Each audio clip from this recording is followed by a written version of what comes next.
Now students देखिए इस question को फटाफट देखिए, कह रहा है कि the graph given alongside shows the speed of a car changes with time. Y axis पे स्पीड है किलोमीटर पर आवर में और एक्स एक्सेस पे टाइम है आवर्स में। ठीक है, कह रहा है कि what is the initial speed of the car, car की इनिशियल स्पीड कितनी है। तो बच्चों इनिशियल स्पीड कब चेक करते हैं, time T is equals to zero पे। सुन लीजिए ध्यान से, इनिशियल स्पीड कब चेक करी जाती है, at time T is equals to zero पर। ठीक, तो ये टाइम आपका चल रहा है तो T is equals to zero कहां पर है, ये T is equals to zero है, तो T is equals to zero पे स्पीड कितनी है बताइए चेक करके।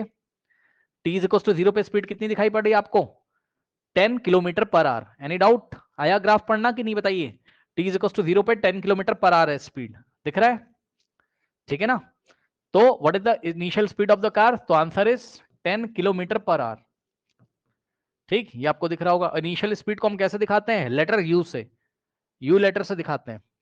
तो यू इज इक्वल्स टू क्या हो गया, 10 किलोमीटर पर आवर। ठीक है स्टूडेंट्स, नेक्स्ट सवाल, what is the maximum speed attained by the car, car की मैक्सिमम स्पीड कितनी है। तो चेक करो, ये टाइम देखिए बढ़ रहा है, स्पीड भी इंक्रीज हो रही है। जैसे ही टाइम बढ़ते बढ़ते 3 आवर्स हो गए, ठीक है, 1 आवर 2 आवर 3 आवर, तो 3 आवर पे उसकी स्पीड मैक्सिमम है कितनी है।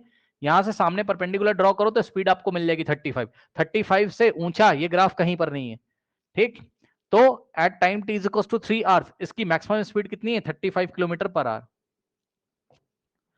तो maximum speed attained by the car, attained by the car मतलब कार ने कितनी मैक्सिमम स्पीड को प्राप्त किया या गेन किया है। तो जवाब है कितनी मैक्सिमम स्पीड को गेन किया उसने, 35 किलोमीटर पर आवर। इससे ऊंचा आपको कोई भी पॉइंट ग्राफ में नहीं मिलेगा। Next, which part of the graph shows zero escalation. हाँ भाई, जीरो एस्केलेशन कहां पर होगा बताइए, वेलोसिटी टाइम ग्राफ है या स्पीड टाइम ग्राफ में जीरो एस्केलेशन कहां होगा, जहां पर ग्राफ टाइम एक्सेस के पैरेलल होगा, क्योंकि स्लोप जीरो होगा। तो बी से लेके सी तक, बीसी वाला जो पार्ट है ग्राफ का, ठीक, तो which part of the graph show zero escalation, तो जवाब है पार्ट बीसी। मतलब कौन से टाइम से कौन से टाइम तक, 3 आवर से लेकर 8 आवर तक, फ्रॉम 3 आवर टू 8 आवर। ठीक, 3 आवर से 8 आवर तक स्पीड कांस्टेंट है, उसकी चेंज नहीं हो रही, यानी कि एस्केलेशन जीरो हो जाएगा। 4 आवर पे भी 35 है, 5 आवर पे भी 35 है, 6 आवर पे भी है ना, तो स्पीड नहीं चेंज हो रही है। Next, which part of the graph shows varying retardation. अब यहां शब्दों का यूज खेल देखिए क्या लिखा हुआ है, वेरिंग रिटार्डेशन लिखा हुआ है। वेरिंग मतलब यूनिफॉर्म नहीं है। यूनिफॉर्म रिटार्डेशन का ग्राफ कैसे बनता है, ये देखिए, ये स्पीड है और ये टाइम है। अगर ग्राफ ऐसा है तो यूनिफॉर्म एस्केलेशन है ये, और ग्राफ अगर ऐसा है तो यूनिफॉर्मली रिटार्डेशन है ये मैं आपको थोड़ा बता दूं एक बार फिर से, ये चला जाएगा फिर से आ जाएगा, कोई बात नहीं। ये टाइम है और ये क्या है, ये टाइम है और ये टाइम है और ये, ठीक, ये टाइम है और ये स्पीड। ठीक, v का मतलब स्पीड। अगर ग्राफ ऐसा है स्ट्रेट लाइन, चाहे ओरिजिन से आ रहा हो ना आ रहा हो उससे फर्क नहीं पड़ता, ये ऐसे, ठीक, ये ग्राफ ऐसे, ठीक, ये ग्राफ ऐसे और ये ग्राफ ऐसे। ठीक, तो मैंने आपको पढ़ाया है ये कौन सा है, यूनिफॉर्म एस्केलेशन। यूनिफॉर्म एस्केलेशन ये क्या है, ये है यूनिफॉर्म रिटार्डेशन। यूनिफॉर्म रिटार्डेशन है स्ट्रेट लाइन वाला, यूनिफॉर्म रिटार्डेशन। ठीक, ये वाला कौन सा है, ये वाला कौन सा ग्राफ है, ये है एस्केलेटेड तो है क्योंकि टाइम बढ़ रहा है स्पीड इनकी, तो ये वाला ग्राफ है आपका non uniformly escalated, non uniform acceleration है ना, नॉन यूनिफॉर्म एक्सेलरेशन है ये। ठीक, फिर ये वाला ग्राफ कौन सा है, अब देखो ध्यान से, यहां टाइम के बढ़ने के साथ साथ स्पीड डिक्रीज हो रही थी, यहां पर भी हो रहा है, टाइम इंक्रीज कर रहा है स्पीड डिक्रीज कर रही है। यहां टाइम इंक्रीज कर रहा था स्पीड इंक्रीज कर रही थी। ठीक, तो ये एस्केलेटेड था, ये भी एस्केलेटेड है एक तरीके से, लेकिन नेगेटिव एस्केलेशन होगा क्योंकि वेलोसिटी डिक्रीज कर रही है स्पीड डिक्रीज कर रही है। तो यूनिफॉर्म तरीके से नहीं, नॉन यूनिफॉर्म तरीके से ग्राफ कर्व शेप का आ रहा है, तो ये नॉन यूनिफॉर्म एस्केलेशन।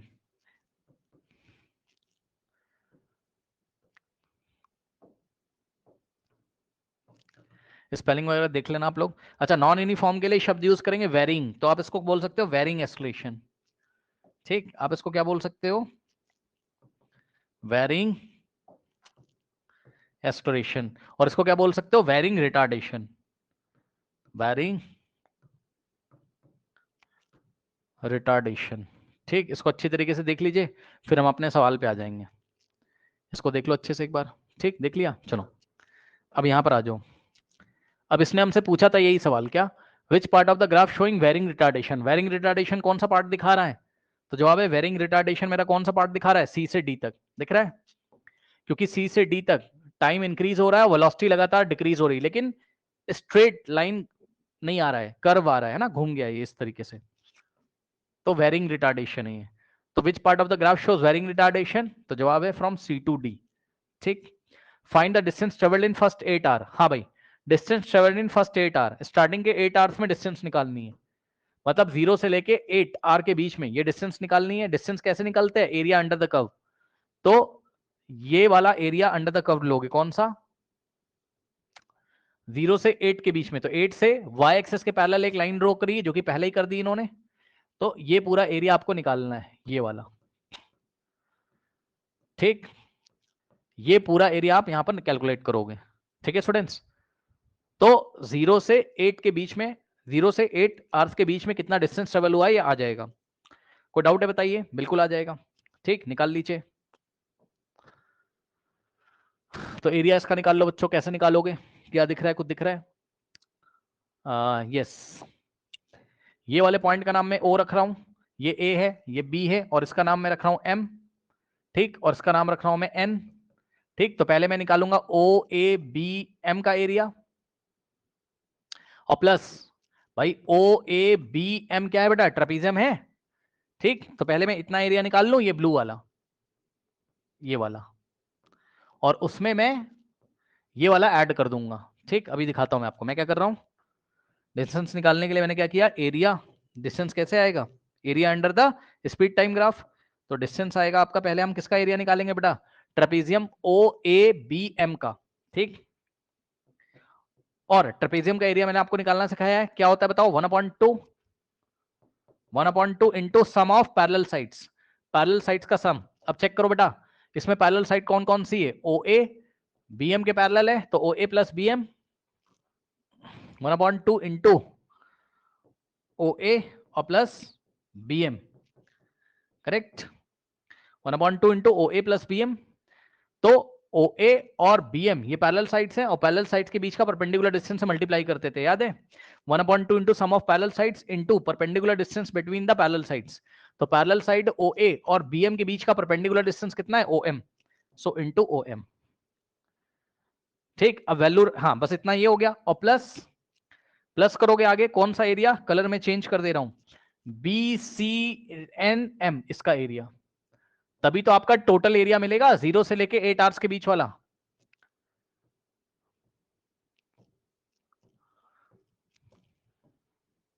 ठीक, तो हम आगे लिखेंगे एरिया ऑफ रेक्टेंगल, कौन सा, बी सी एन एम, और इसका एरिया आप सीधे लिख दो, यहां पर ज्यादा वो करने की जरूरत नहीं है। ध्यान से चेक करो, लेंथ इंटू ब्रेथ, बीसी इसकी लेंथ है और ब्रेथ क्या है, सी एन है, यानी कि बीसी इंटू सी एन।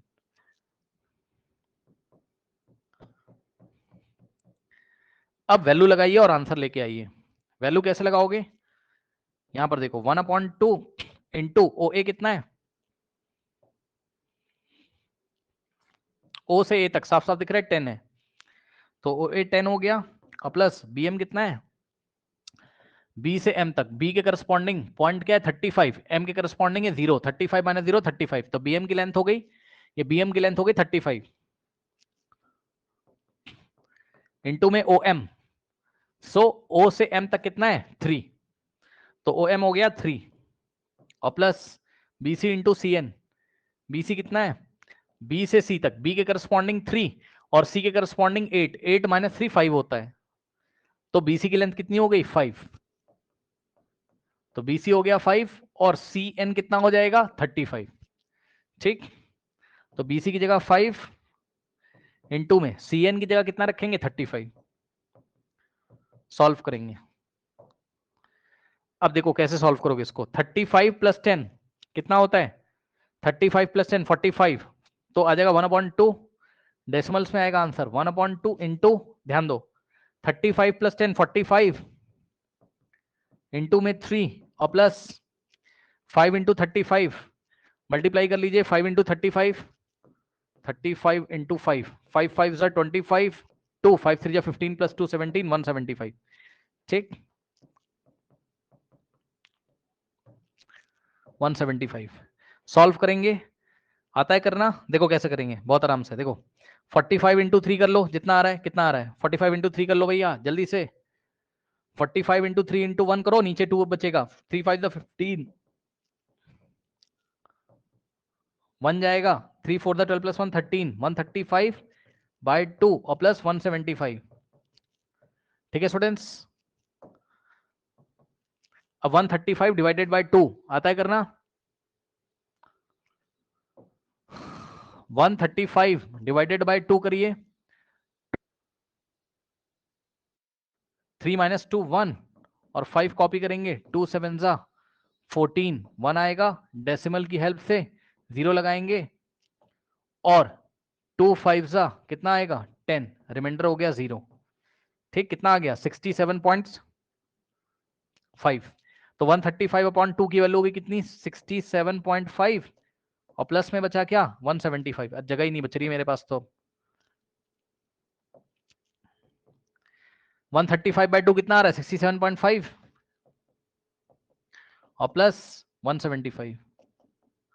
ठीक, तो 175 प्लस 67.5, 175 और प्लस 67.5,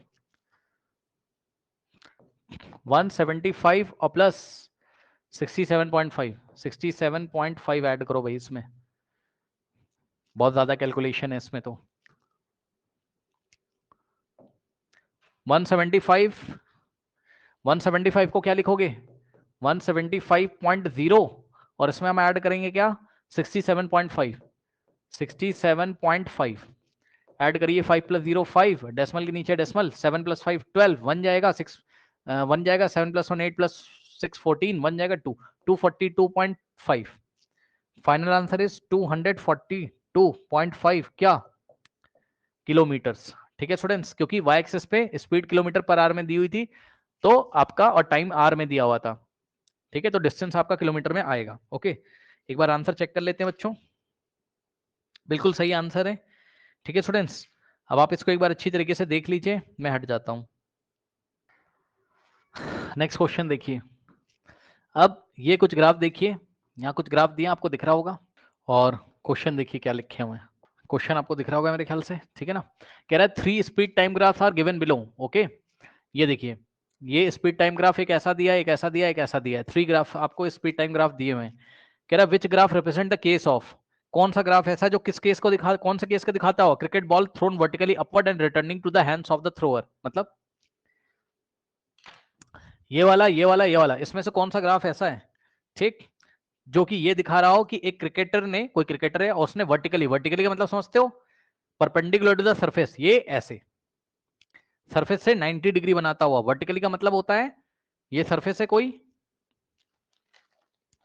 वर्टिकली का मतलब समझिए ये सरफेस है कोई और सरफेस से 90 डिग्री बनाता हुआ, ये सरफेस के साथ देखिए 90 डिग्री बनाता हुआ, ये ऐसे सीधे, कैसे, ये बॉल है और बॉल को वर्टिकली अपवर्ड थ्रो कर रहे हैं, देखिएगा, देखिएगा आपके सामने। अब मेरा तो एग्जैक्टली नहीं हो पा रहा, लेकिन आप समझो ये स्ट्रेट लाइन में वर्टिकली ऊपर जा रहा है। अब बताओ आप क्या एहसास करते हो, जब बॉल ऊपर जाती है तो उसकी स्पीड डिक्रीज होती है कि इंक्रीज होती है, बताइए। बॉल जब ऊपर जाती है तो उसकी स्पीड डिक्रीज होती है कि इंक्रीज होती है, क्या लगता है आपको, बताओ। ये बॉल मैंने फेंका ऐसे, ये ऐसे ऊपर जा रही है, तो इसकी स्पीड डिक्रीज हो रही कि इंक्रीज हो रही, बताओ, ऊपर टॉप पॉइंट तक पहुंचते पहुंचते, बताइए, बोलिए क्या लग रहा है, जो दिख रहा है वो बताइए। ये बॉल है और बॉल को ऐसे फेंका, ये बॉल टॉप पॉइंट पे पहुंच गई, बताओ जब ये ऊपर जा रहा था तो इसकी स्पीड डिक्रीज हो रही थी कि इंक्रीज हो रही थी, बताइए। नहीं पता, नहीं दिख रहा है आपको, बताइए। जब ऊपर से आप नीचे फ्री फॉल कराते हो, ये इस तरीके, सब भूल चुके हो जो मैंने आपको पढ़ाया था, ऊपर से जब नीचे आप थ्रो करते हो तो कितना एस्केलेशन लगता है, 9.8 मीटर पर सेकेंड स्क्वायर। ये देखिए ऊपर से नीचे फेंक नहीं रहे, फ्री फॉल कर रहे हैं। याद है फ्री फॉल का केस पढ़ाया था आपको, ऊपर से नीचे आता तो स्पीड इंक्रीज होती है, कौन से रेट से, 9.8 मीटर पर सेकंड के रेट से, भूल चुके हो सब। जब कोई ऑब्जेक्ट फ्री फॉल करता है तो कोई भी ऑब्जेक्ट नीचे फ्री फॉल करता है तो उसमें एस्केलेशन ड्यू टू ग्रेविटी लगता है 9.8 मीटर पर सेकंड स्क्वायर। इसका मतलब क्या होता है कि स्पीड 9.8 मीटर पर सेकंड के रेट से इंक्रीज हो रही है। तो जब ऊपर से नीचे आता है ये वर्टिकली, ये इस तरीके से, तब इसकी स्पीड इंक्रीज होती है। और इसी का रिवर्स, जब ये ऊपर जाता है तो इसकी जो स्पीड है वो डिक्रीज हो रही होती है। समझ में आई बात कि नहीं? तो ऊपर जाएगा तो स्पीड डिक्रीज होगी और नीचे आएगा तो स्पीड इंक्रीज होगी। ये देखिए ऊपर जाता है स्पीड इसकी डिक्रीज हो रही है, टॉप पर पहुंच के स्पीड 0 हो जाती है और वापस नीचे आता है। आया कि नहीं आया समझ में, जल्दी से बताइए। अब इसमें से देख के बताओ कौन सा ऐसा ग्राफ है जिसमें पहले, क्योंकि हमने पहले इसको ऊपर फेंका तो स्पीड डिक्रीज हो रही होगी इसकी,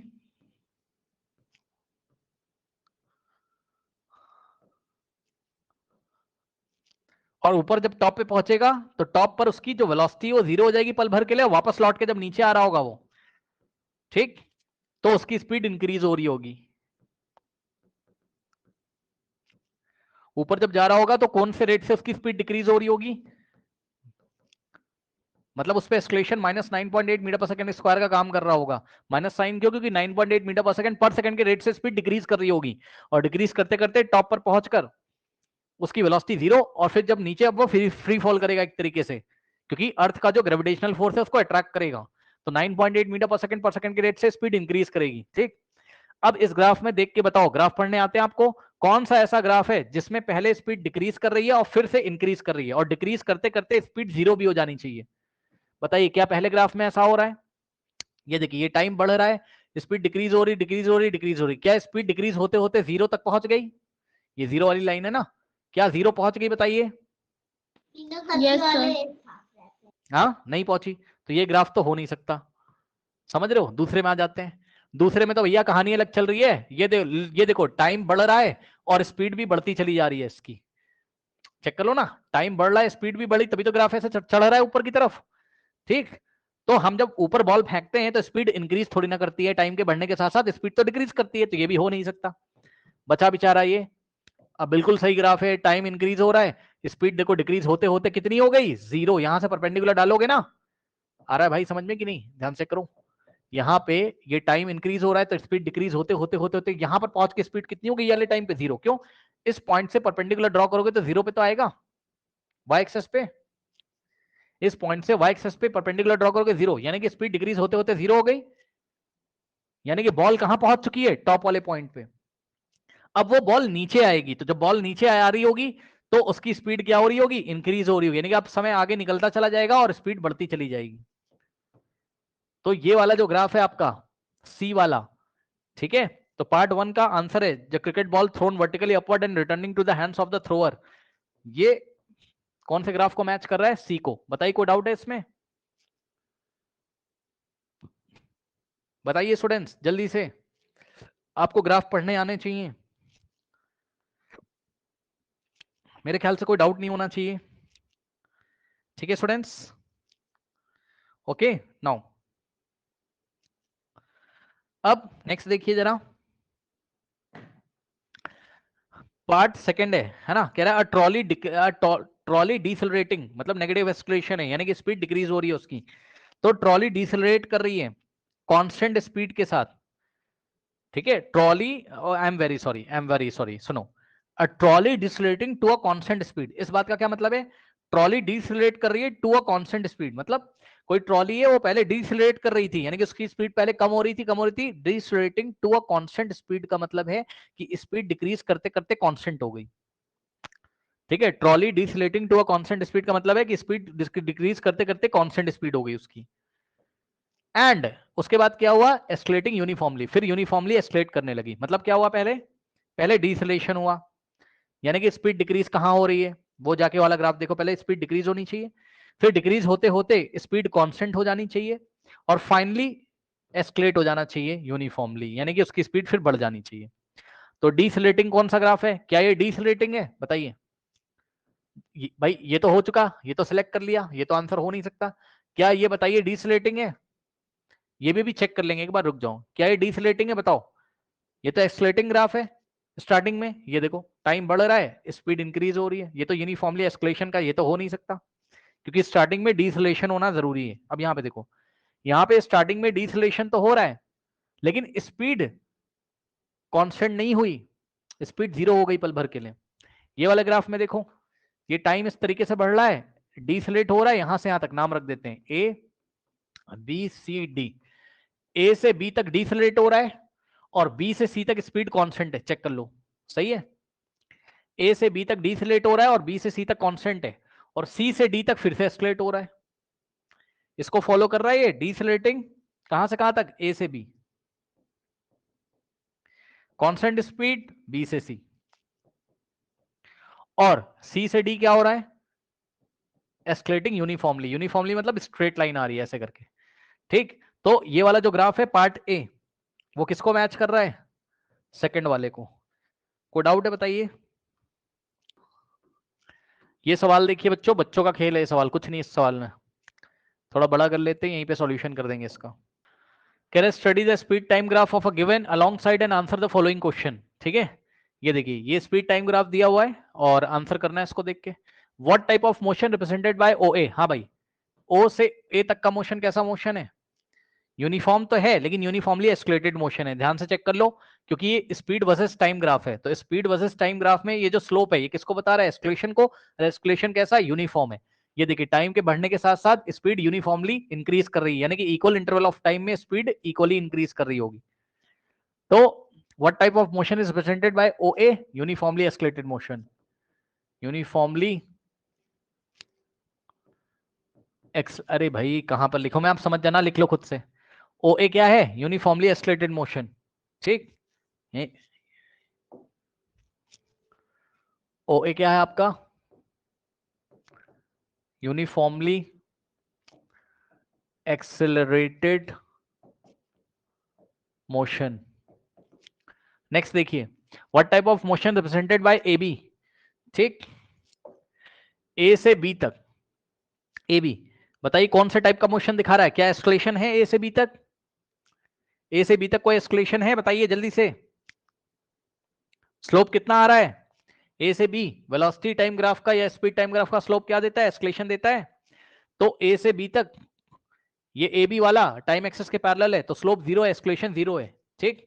तो what type of motion represented by A B? क्योंकि स्पीड ही नहीं चेंज हो रही है 10 से लेके 30 सेकंड तक, यानी कि ए से बी तक स्पीड कांस्टेंट है, कितनी है? 40 है, स्पीड नहीं चेंज हो रही है, यानी कि कोई भी एस्केलेशन नहीं है, ठीक। तो what type of motion is represented by A B? No acceleration, no acceleration, समझ जाना, नो ए डबल सी का मतलब acceleration, no acceleration. Object is moving with constant speed, motion with constant speed, समझ जाना, मेरे पास जगह नहीं है, आप लिख देना ना। नो एस्केलेशन, और दूसरी बात लिखोगे motion with constant speed, motion with constant speed, और वो कांस्टेंट स्पीड भी बता देना 40 मीटर पर second. Next, what type of motion represented by BC? हाँ भाई बताइए, ये बीसी का मोशन कैसा है? मतलब बी से सी तक का मोशन कैसा है? बी के करस्पॉन्डिंग टाइम 30 है और सी के करस्पॉन्डिंग 50, यानी कि 30 सेकंड से लेके 50 सेकंड के बीच में मोशन कैसा है? बताइए, रिटार्डेशन है कि नहीं है? क्योंकि स्लोप नेगेटिव आएगा, ऐसे भी पढ़ सकते हो, टाइम बढ़ता जा रहा है, स्पीड डिक्रीज हो रही है, तो रिटार्डेशन है। कैसा रिटार्डेशन है? स्ट्रेट लाइन है, इसलिए यूनिफॉर्मली रिटार्डेड बॉडी है ये बी से सी तक के लिए, या यूनिफॉर्मली रिटार्डेशन है बी से सी तक के लिए। तो what type of motion represented by BC? Uniformly retarded, या यूनिफॉर्म रिटार्डेशन भी बोल सकते हो आप, uniformly retarded. Next is what is the acceleration of the car from O to A? हाँ भाई, ये ओ लिखा हुआ है, ठीक, और यहीं पे 0 नंबर भी लिखा होगा। तो ओ से ए तक का एस्केलेशन बताना है, कैसे बताएंगे ओ से ए तक का एस्केलेशन? बताइए, स्लोप निकाल के ए से परपेंडिकुलर ड्रॉ करोगे, नीचे किया हुआ है, यहां से ऐसे करोगे तो 40 पे आएगा, ठीक है। ट्राइंगल ओ ए और ये वाले पॉइंट का नाम एम रख दो, स्लोप निकाल लो, ओ से ए तक का, तो आपका एक्सलेशन पता चल जाएगा। क्या होता है slope? Perpendicular upon base. Perpendicular कितना है? AM,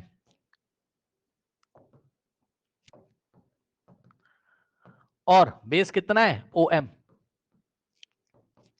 AM कितना है? A से M तक कितना है? A के करस्पॉन्डिंग 40 और M के करस्पॉन्डिंग 0। 40 माइनस 0 40, AM 40 और OM कितना है? O से M तक कितना है? 0 से 10 यानी कि 10। 10 1 जा 10, 10 4 जा, तो आंसर कितना आ जाएगा? 4 क्या? Metre per second square. ये लीजिए, ये एक्सप्रेशन पॉजिटिव क्यों आ रहा है? क्योंकि स्लोप पॉजिटिव है, ठीक है ना। नेक्स्ट, O से A तक का एक्सप्रेशन कितना आ रहा है? 4 metre per second square. Next सवाल, what is the acceleration from A to B? हाँ भाई, ए से बी तक का एस्केलेशन कितना है? 0 है ना, क्योंकि इसका स्लोप कितना है? 0। ये टाइम एक्सेस के पैरेलल है। या आप बोल सकते हो कि ए से बी तक स्पीड चेंज नहीं हो रही है, एस्केलेशन 0 है। तो यहां पर एस्केलेशन कितना है? 0। यूनिट मत लिखना भूलना, metre per second square. Next है, what is the retardation from B to C? B से सी तक का रिटार्डेशन कितना है? बी से सी तक का रिटार्डेशन, तो आप स्लोप निकाल लो, ठीक है। ट्राइंगल बी और ये वाले पॉइंट का नाम रख दो पी। बी पी सी में स्लोप निकालकर परपेंडिकुलर अपॉन बेस से, और साइन माइनस नहीं लगाएंगे, नो, रिटार्डेशन पूछ रहा है। मैंने आपको बताया था रिटार्डेशन ही नेगेटिव एस्केलेशन होता है। जब भी रिटार्डेशन बताते हैं तो नेगेटिव साइन नहीं लगाते हैं, ठीक है स्टूडेंट्स। बस आप स्लोप निकाल के दे दो इसका। तो रिटार्डेशन कितना आ जाएगा? कहां पर करें? यहां कर दें?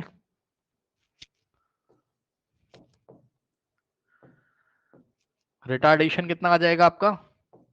परपेंडिकुलर अपॉन बेस, परपेंडिकुलर कितना है? बीपी, बेस कितना है? पीसी, बीपी अपॉन पीसी, सो बीपी अपॉन पीसी। ठीक, बीपी कितना होगा? बी के करस्पॉन्डिंग 40 और पी के करस्पॉन्डिंग 0। 40 माइनस 0 यानी कि 40, और पीसी कितना है? पीसी कैसे निकालोगे? पी के करस्पॉन्डिंग 30, सी के करस्पॉन्डिंग 50। 50 माइनस 30 20, 20 1 जा 22 जा 2। और रिटार्डेशन की यूनिट वही होती जो एस्केलेशन की होती, metre per second square. So answer is B to C, retardation is 2 metre per second square. और अगर सुन लो ध्यान से, अगर यहीं पर क्वेश्चन आपसे पूछता, रिटार्डेशन की जगह अगर आपसे पूछता what is the acceleration from B to C, क्या पूछता है? एस्केलेशन, ए का मतलब acceleration from B to C, तब हम जवाब क्या देते? तब हम एस्केलेशन निकालते और उसके आगे सब कुछ ऐसे ही निकालते, बस माइनस लगा देते, ठीक। -2 मीटर पर सेकंड स्क्वायर। ये इसको आप अच्छी तरीके से देख लीजिए, कर लीजिए, फिर मैं आपको नेक्स्ट सवाल बताता हूं इसी में।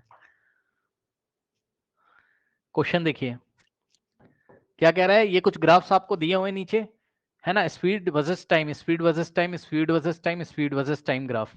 कह रहा what type of the motion is represented by each of the following graphs. कौन कौन से मोशन रिप्रेजेंट हो रहे हैं वो आपको बताने हैं। ये ला स्ट्रेट लाइन है, टाइम के बढ़ने के साथ साथ स्पीड इंक्रीज हो रही है। ये देखो, टाइम इतना है तो स्पीड इतनी, टाइम इतना तो स्पीड इतनी, टाइम इतना तो स्पीड इतनी, ठीक। तो टाइम के बढ़ने के साथ साथ स्पीड इंक्रीज हो रही है, तो ये एस्केलेटेड मोशन है, यूनिफॉर्मली एस्केलेटेड मोशन है, स्ट्रेट लाइन आ रही है। इक्वल इंटरवल ऑफ टाइम में इक्वल अमाउंट में स्पीड इंक्रीज हो रही होगी इसमें, ठीक है। तो ये यूनिफॉर्म एस्केलेशन वाला मोशन है, या यूनिफॉर्मली एस्केलेटेड मोशन है, यूनिफॉर्मली एक्सेलरेटेड मोशन है।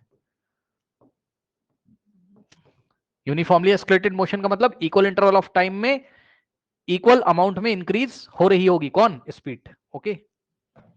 Speed is increasing in equal amount, in equal interval of time, okay. Next, ये टाइम बढ़ रहा है बट स्पीड कांस्टेंट है, तो यहां पे एस्केलेशन 0 है, यानी कि no acceleration, motion with constant speed. ये देखिए, टाइम बढ़ रहा है, स्पीड डिक्रीज हो रही है और स्ट्रेट लाइन आ रहा है, तो क्या है? रिटार्डेशन है, तो यूनिफॉर्मली रिटार्डेड मोशन है। इसके दो नाम पड़ जाएंगे, क्या क्या? एक तो यूनिफॉर्मली या यूनिफॉर्म रिटार्डेशन बोल सकते हो, या यूनिफॉर्मली रिटार्डेड मोशन बोल सकते हो, या इसका दूसरा नाम क्या और लगा के, या यूनिफॉर्मली डिसेलरेटेड मोशन भी बोल सकते हो आप इसको। यूनिफॉर्मली डिसेलरेटेड कहां लिखूं भाई? नीचे लिख दूं, यूनिफॉर्मली डिसेलरेटेड मोशन,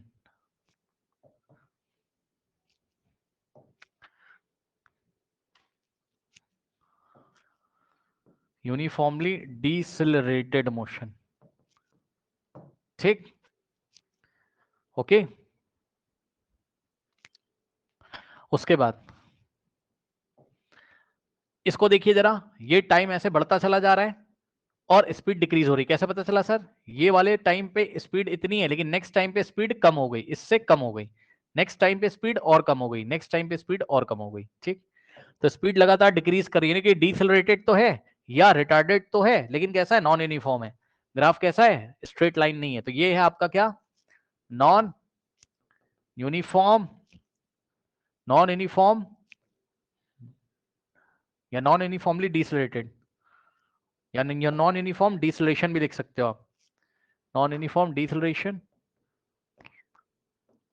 स्पेलिंग वगैरह देख लेना आप लोग खुद से। नॉन यूनिफॉर्म डिसेलरेशन या क्या है ये? Non uniform retardation. दोनों नाम सही हैं इसके। ठीक, इसको आप अच्छी तरीके से देख लीजिए, फिर मैं आपको नेक्स्ट सवाल कराता हूं। तो देखिए स्टूडेंट्स, मैंने जो ग्राफ वाले पॉसिबल क्वेश्चंस थे वो मैंने आपको कराए, ठीक है ना। अब सुनो, अब एनसीईआरटी में टॉपिक है equations of motion by graphical method.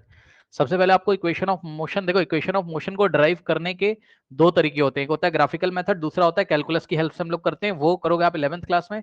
अभी ग्राफिकल मेथड की हेल्प से आप ड्राइव करोगे, ठीक है ना। कैसे? ध्यान से चेक करो। पहले आपको ये बताना चाहिए इक्वेशन ऑफ मोशन होती क्या है, ठीक है स्टूडेंट्स। तो इक्वेशन ऑफ मोशन क्या होती है, ध्यान सुनो। इक्वेशन ऑफ मोशन, यहां से आप थोड़ी बातें अपनी बुक में आप पढ़ सकते हो अगर आप चाहो, ठीक है। ये आपको क्या करेंगी? इक्वेशंस ऑफ मोशंस आपको रिलेशन देंगी, किसके किसके बीच में? टाइम, एस्केलेशन, वेलोसिटी और डिस्टेंस के बीच में।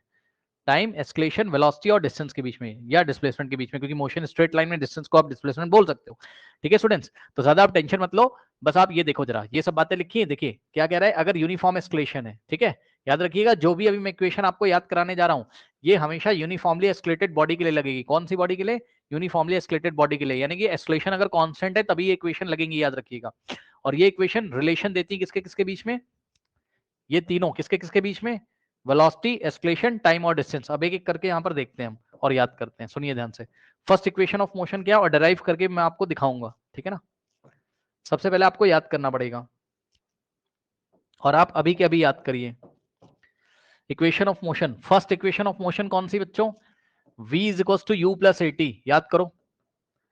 v is equal to u plus a t, पहले तो याद कर लो फिर बता रहा हूं। v is equal to u plus a t, first equation of motion कौन सी होती? भूल मत जाना, फर्स्ट इक्वेशन ऑफ मोशन कौन सी होती है? v is equal to u plus a t, ठीक। v is equal to u plus a t. u क्या होता है? मैं आपको पहले की क्लासेस में बता चुका हूं। u क्या होता है स्टूडेंट्स? u होता है इनिशियल वेलोसिटी। u क्या है आपका? इनिशियल वेलोसिटी, सही है। इनिशियल वेलोसिटी कौन सी वेलोसिटी होती है? मैं आपको पढ़ा चुका हूं। जैसे ही ऑब्जर्वर ऑब्जेक्ट को देखेगा, मतलब आप रोड के किनारे चाय पी रहे हो अपने दोस्तों के साथ खड़े होके, और जैसे ही आपने किसी ऑब्जेक्ट को देखा, मान लो सामने से कोई कार आ रही थी, तो जैसे ही आपने उस कार को देखा, ठीक, तो उस टाइम उस कार की जो वेलोसिटी है वही उसकी इनिशियल वेलोसिटी, ठीक। v क्या होता है? Final velocity. मतलब ऑब्जेक्ट को जब ऑब्जर्वर लास्ट टाइम देखता है, मतलब आखिरी क्षण पर, लास्ट मोमेंट पे जब ऑब्जेक्ट को ऑब्जर्वर ऑब्जर्व करता है, तो उस टाइम जो ऑब्जेक्ट की वेलोसिटी होती है उसको फाइनल वेलोसिटी बोलते हैं, ठीक। टी क्या है? टाइम है। मतलब कितने टाइम में इनिशियल वेलोसिटी यू से चेंज होके वी हो गई, कितने टाइम में इनिशियल वेलोसिटी यू से चेंज होके टी हो गई, ठीक है ना। टी क्या है? टाइम है। जितने टाइम में इनिशियल वेलोसिटी यू से चेंज होके कितनी हो गई? वी हो गई, ठीक। और ए क्या है? ए है यूनिफॉर्म, यूनिफॉर्म एस्केलेशन। ए क्या है यहाँ? आप एस्केलेशन बोलो चाहे यूनिफॉर्म एस्केलेशन बोलो, बात क्या है? सेम है। क्योंकि हमारे सिलेबस में जो एस्केलेशन है वो यूनिफॉर्म एस्केलेशन ही, यानी कि एस्केलेशन फिक्स रहेगा, टेंशन मत लेना। एस्केलेशन कांस्टेंट रहेगा। यूनिफॉर्म एस्केलेशन का मतलब एस्केलेशन कांस्टेंट रहेगा, मतलब कि इक्वल अमाउंट ऑफ इंटरवल में, इक्वल अमाउंट ऑफ इंटरवल में वेलोसिटी भी इक्वल अमाउंट में चेंज हो रही होगी। तो ए क्या है? यूनिफॉर्म एक्सेलरेशन है, और चाहे आप इसको सिंपली एस्केलेशन बोलिए, ठीक है, बस ये बात है। तो first equation of motion v is equal to u plus a t किसके किसके बीच में रिलेशन बताती है? Final velocity, initial velocity, acceleration और टाइम के बीच में। इसमें से कितनी क्वांटिटी? 1 2 3 4, 4 है टोटल, 4 में से कोई भी 3 दी रहेगी और 4th आपको फाइंड करनी होगी, वो मैं आपको सिखाऊंगा कैसे करते हैं, याद कर लो पहले तो, ठीक। अब सेकेंड इक्वेशन ऑफ मोशन याद कर लीजिए।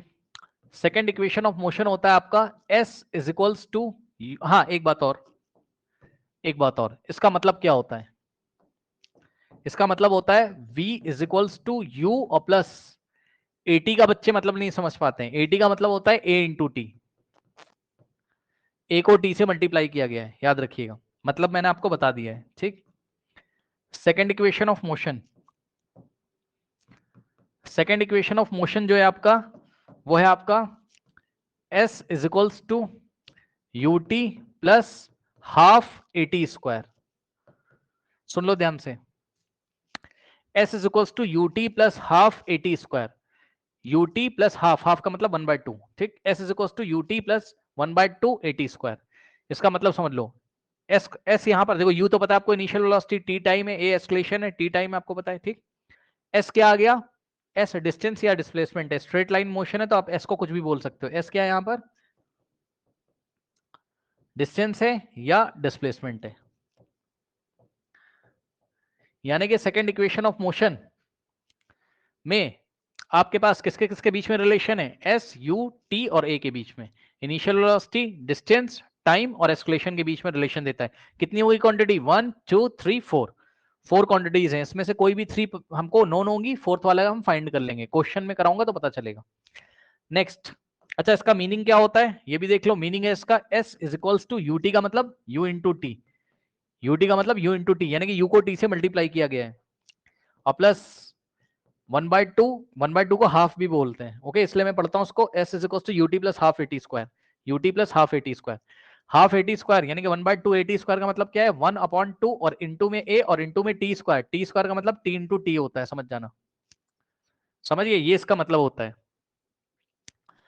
और थर्ड इक्वेशन ऑफ मोशन देखिए क्या होती है, तीनों याद कर लीजिएगा सबसे पहले तो। थर्ड इक्वेशन ऑफ मोशन होती है आपकी कौन सी? ये होती है, किसी किसी बुक में v square is equals to u square plus 2as लिखा रहता है, ठीक। और किसी किसी बुक में क्या होगा, देखो v square is equals to u square plus 2as लिखा होता है। किसी किसी बुक में, अब आप खुद दिमाग लगाओ, क्या अगर यू स्क्वायर को इधर लेके आओगे, यू स्क्वायर के आगे कोई साइन नहीं है तो क्या मानेंगे? पॉजिटिव। लेफ्ट में आएगा तो क्या हो जाएगा? नेगेटिव। यानी कि किसी किसी बुक में आपको ऐसा मिलेगा, v square minus u square is equals to 2as, v square minus u square is equals to 2as, ठीक है। तो चाहे आप ऐसा याद करो चाहे आप ऐसा याद करो v square is equals to u square plus 2as, और चाहे आप ऐसा याद करो v square minus u square is equals to 2as, आपकी पसंद है, ठीक। तो फर्स्ट इक्वेशन ऑफ मोशन याद कर लीजिए क्या होती है, v is equals to u plus at, second equation of motion s is equals to ut plus half at square, और third equation of motion v square is equals to u square plus 2as।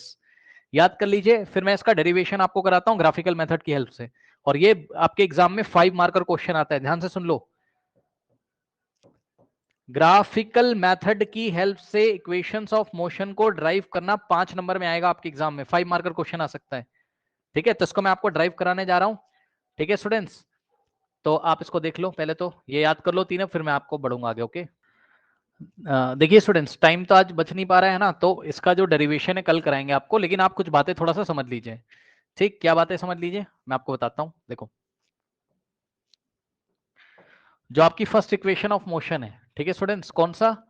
v is equals to u plus a t, ठीक। इसमें अगर आप चाहो तो time की value निकाल सकते हो और हमेशा के लिए याद कर सकते हो, अगर आप चाहो तो आप एक्सलेशन की वैल्यू निकाल के हमेशा याद कर सकते हो, बहुत काम आता है, ये बहुत काम आता है। तो क्या क्या काम आता है मैं आपको बता रहा हूं, देखो, इस u को पकड़ के लेफ्ट में लेके आओ तो क्या हो जाएगा? v minus u is equals to में क्या बचेगा? प्लस का 80, है ना, यानी कि 80, प्लस लगाने की जरूरत तो है नहीं। अब इसका क्या मतलब है? v minus u is equals to 80 का मतलब होता है a इंटू टी। अब मेरी बात ध्यान से सुनना, एक बार बताओ, v minus u is equals to a into t है, तो क्या हम इसको ऐसे नहीं लिख सकते? क्या हम इसको ऐसे नहीं लिख सकते? a into t is equals to v minus u, सही है, बिल्कुल लिख सकते हैं। अब सुनो, a मल्टीप्लाई कर रहा है t में, तो अगर तुम t की वैल्यू निकालोगे तो t इज इक्वल टू क्या आ जाएगा, v माइनस u, तो ऐसे ही रहेगा, और a मल्टीप्लीकेशन में था, इधर आ जाएगा तो डिवाइड हो जाएगा। ये लीजिए, याद कर लीजिए डायरेक्ट। जब भी आपको v पता हो, यानी कि फाइनल वेलोसिटी पता हो, u पता हो, इनिशियल वेलोसिटी पता हो, और a पता हो यानी कि एक्सेलरेशन पता हो, आप सीधे t निकाल सकते हो। यानी कि अगर मैंने आपको पूछा v दिया है, u दिया है, a दिया है, तो बताओ टाइम कैसे निकालेंगे, तो t is equal to v minus u by a, direct याद कर लीजिए, t is equal to v minus u by a, याद कर लीजिए। और यहीं पर अगर मैं दूसरा काम करता, क्या अभी मैंने क्या किया था, इस इक्वेशन की हेल्प से मैंने टाइम की वैल्यू निकाली, तो v minus u by a आ गया। और अगर इसी इक्वेशन की हेल्प से मैं a की वैल्यू निकालूं तो क्या आ जाएगा, a ऐसे ही रहेगा, t मल्टीप्लीकेशन उधर जाएगा तो डिवाइड करेगा, यानी कि a is equal to v minus u by t हो जाएगा। याद कर लीजिए, बड़ा आसान है, दोनों दिख रहा है आपको साफ साफ।